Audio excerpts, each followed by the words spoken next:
Assalamualaikum warahmatullahi wabarakatuh. Salam dan bahagia. Ketemu lagi dengan saya, Wahyu Sugiarto SPD, Guru Matematika di SMAN 2 Danau Sembulu. Calon Guru Penggerak Angkatan 9 Kabupaten Seruyan.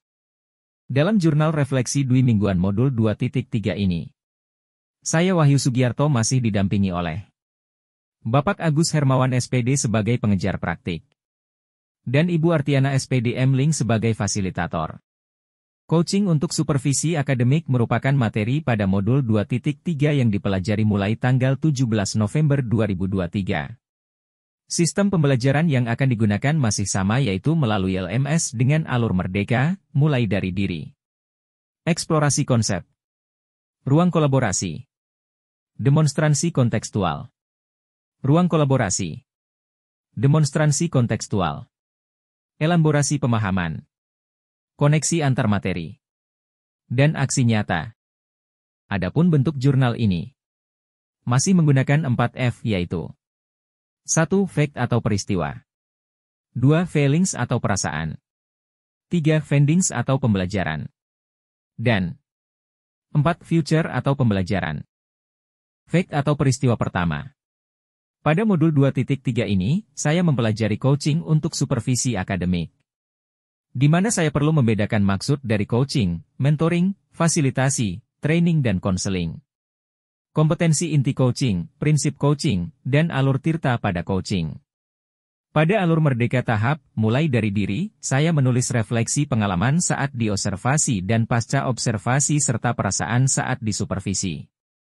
Kemudian, saya diminta menjelaskan proses supervisi akademik yang ideal sehingga dapat membantu saya mengembangkan kompetensi sebagai pendidik. Saya juga menjawab pertanyaan reflektif dan menuliskan harapan saya terkait modul 2.3.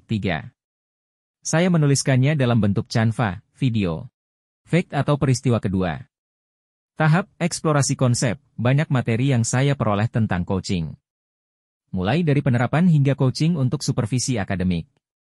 Pada tahap akhir eksplorasi konsep ada forum diskusi untuk bertukar pemahaman dengan rekan CGP, yang kemudian dikuatkan oleh fasilitator. Penayangan video dalam eksplorasi konsep juga memberikan pemahaman proses coaching dan supervisi akademik. Tahap ruang kolaborasi, saya berkolaborasi dengan rekan CGP secara berpasangan untuk memperhatikan proses coaching secara virtual. Kami berganti peran menjadi coach dan coache. Kegiatan dilanjutkan dengan refleksi dan pemberian umpan balik sebagai bahan perbaikan untuk praktik coaching selanjutnya. Fact atau peristiwa ketiga. Tahap demonstrasi kontekstual. Saya membentuk kelompok bersama rekan CGP lain yang terdiri dari 3 orang dalam satu kelompok. Masing-masing dari kami bergantian peran menjadi coach, coache, dan pengamat. Tugas seorang pengamat yaitu menjelaskan, mengamati, dan memberikan umpan balik terhadap coach terkait proses coaching yang telah dilakukan dengan memperhatikan prinsip coaching. Selanjutnya ada tahap eksplorasi pemahaman. Saya mengikuti pertemuan virtual bersama instruktur, fasilitator, pengajar praktik, dan rekan CGP lain. Instruktur memberikan penguatan terkait pemahaman coaching untuk supervisi akademik. Fact atau peristiwa keempat. Tahap koneksi antar materi. Saya membuat sebuah kesimpulan dan refleksi tentang pengalaman dan pemahaman saya sebagai coach dan keterkaitannya dengan materi sebelumnya. Yaitu modul 2, 1 pembelajaran berdiferensiasi dan modul 2, 2 pembelajaran sosial emosional. Serta bagaimana keterampilan coaching dengan pengembangan kompetensi sebagai pimpinan pembelajaran. Tahap yang terakhir adalah aksi nyata. Saya melakukan perencanaan kegiatan aksi nyata modul 2.3 dengan meminta bantuan salah satu rekan sejawat untuk menjadi guru yang akan diobservasi dan saya sebagai supervisor. Feelings atau perasaan. Setelah mempelajari modul 2.3 coaching untuk supervisi akademik, saya bersyukur telah menyelesaikan modul 2.3 ini dengan lancar dan merasa mulai memahami pentingnya praktik coaching di sekolah. Modul 2.3 ini membuka pikiran saya bahwa dalam menyelesaikan sebuah permasalahan bukan untuk menghakiminya, namun solusi berasal dari mereka sendiri. Mereka, rekan sejawat dan murid, akan mampu menemukan solusi atas permasalahan yang mereka hadapi. Proses coaching akan membantu dalam menggali dan mengembangkan potensi diri coach dan coachee. Di sini saya juga belajar untuk mengontrol emosi untuk tidak berasumsi dan menjudge seseorang. Findings atau pembelajaran. Modul 2.3 ini memberikan banyak pembelajaran baru tentang coaching untuk supervisi akademik. Saya menjadi tahu perbedaan coaching, konseling, training, mentoring, fasilitasi, praktik percakapan coaching menggunakan alur Tirta dan prinsip coaching. Kemitraan. Proses kreatif. Dan memaksimalkan potensi.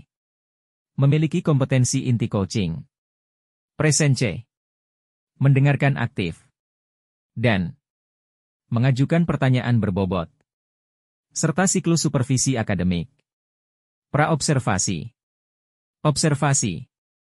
Dan pasca observasi. Kegiatan coaching ini sangat menarik dan penting untuk diterapkan di sekolah dalam memberdayakan potensinya, sehingga mampu menemukan solusi atas permasalahan yang dihadapi. Praktik coaching merupakan sarana komunikasi dengan rekan sejawat dan murid, dalam mendapatkan kebebasan untuk menemukan kekuatan dirinya. Future atau penerapan. Secara keseluruhan rangkaian kegiatan pembelajaran modul 2.3 coaching untuk supervisi akademik ini membuat saya bersemangat dalam melakukan perubahan ke arah yang lebih baik. Hal yang dapat saya lakukan antara lain: 1. Merefleksikan diri untuk lebih memahami penerapan coaching untuk supervisi akademik. 2. Menyebarkan pemahaman dan pengalaman terkait praktik coaching. Ketiga, menerapkan praktik coaching kepada murid dan rekan sejawat di sekolah yang membutuhkan. Sekian dan terima kasih.